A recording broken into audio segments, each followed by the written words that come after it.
Hello everyone, welcome to my channel. आज हम class 9 science chapter the fundamental unit of life का topic करेंगे। What is a cell made up of. Cell किन चीज़ों से मिलकर बने होते हैं। जो सभी सेल हैं वो बेसिक फंक्शन करते हैं, लाइक गैसेस का exchange, digestion, absorption etcetera. 3 main component होते हैं सेल के, जिनसे मिलकर ही एक सेल बनता है। फर्स्ट आता है सेल मेम्ब्रेन, इसको हम प्लाज्मा मेम्ब्रेन। सेकंड आता है न्यूक्लियस, थर्ड आता है साइटोप्लाज्म। फर्स्ट आपके पास है सेल मेम्ब्रेन, या फिर आप इसको प्लाज्मा मेम्ब्रेन भी कह सकते हैं, आप इसको प्लाज्मा लैमी भी बोल सकते हैं। इसके बारे में स्टडी करेंगे कि ये क्या होता है।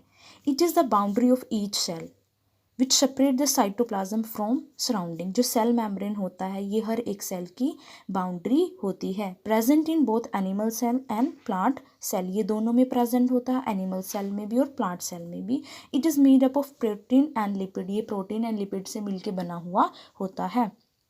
It is selectively permeable in nature. It allows some mineral in and out of the cell. ये permeable nature को होता है। permeable nature मतलब ये परमिशन देता है कि एक सेल के अंदर किन मिनरल्स ने जाना है और किन्हें उससे बाहर निकलना है। It is flexible and can be folded, broken and reunited. ये flexible होता है, इसको हम जैसे भी करके मोड़ सकते हैं। इसी के अंदर आता है movement of substance through plasma membrane. अगर प्लाज्मा मेम्ब्रेन के अंदर मूवमेंट होती है सब्सटेंस की तो वो कैसे होती है। फर्स्ट इसमें आता है डिफ्यूज़न। डिफ्यूज़न इट मीन्स ये अचानक हुआ मूवमेंट होता है किसी भी सब्सटेंस का जिनको आउटर लेयर प्लाज्मा मेम्ब्रेन अलो करता है, उनकी स्पॉन्टेंस होती है। हाई कंसंट्रेशन रीजन से लो कंसंट्रेशन रीजन की तरफ मूवमेंट होती है। जो सेल मेम्ब्रेन है इसमें oxygen and carbon dioxide move करते रहते हैं अक्रॉस द सेल मेम्ब्रेन। इसी के अंदर ही आता है ऑस्मोसिस। फर्स्ट आपका डिफ्यूजन हो गया, सेकंड आता है ऑस्मोसिस। ऑस्मोसिस में वाटर मॉलिक्यूल्स की मूवमेंट होती है थ्रू सेल मेम्ब्रेन, जिसमें वाटर हाई कंसंट्रेशन रीजन से लो कंसंट्रेशन रीजन में होता है। अगर वाटर बाहर ज़्यादा है तो अंदर की तरफ मूव होगा, अगर वाटर अंदर की तरफ ज़्यादा है तो बाहर मूव होगा। अब आता है what happen when cell put in water solution of sugar और साल्ट। एक वाटर सॉल्यूशन बनाया जाएगा शुगर एंड साल्ट का। अगर इस सॉल्यूशन में वाटर में शुगर घोल दिया जाए और उसमें सेल डाल दिए जाए तो क्या होगा। तो आपके पास 3 कंडीशन होंगी, फर्स्ट, सेकंड, थर्ड।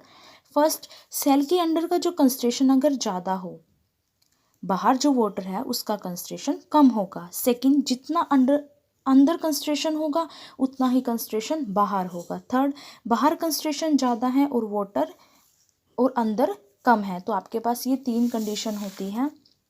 अब इसी के अंदर हम करेंगे type of solution on the basis of concentration.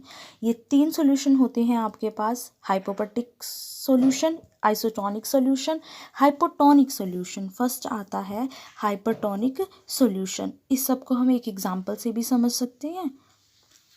आपने ग्लास टम्बलर है उसमें पानी, इसमें आपने क्या करना है, एक सेल, आप एक एग डाल सकते हो। हाइपरटोनिक सॉल्यूशन में सेल के अंदर वाटर कंसंट्रेशन ज़्यादा है और बाहर कम है। अब ये वाटर बाहर आएगा और तब तक आएगा जब तक कंसंट्रेशन इक्वल ना हो जाए और सेल श्रिंक हो जाएगा। आइसोटोनिक सॉल्यूशन में वाटर का कंसंट्रेशन जितना अंदर है उतना ही बाहर, जो वाटर है वो सेल के अंदर से जितना बाहर आएगा दूसरी साइड से उतना ही अंदर चला जाएगा। सेल का साइज सेम रहेगा, कोई भी चेंज नहीं आएगा। हाइपोटोनिक सॉल्यूशन में सेल के अंदर कंसंट्रेशन कम है और बाहर ज़्यादा है।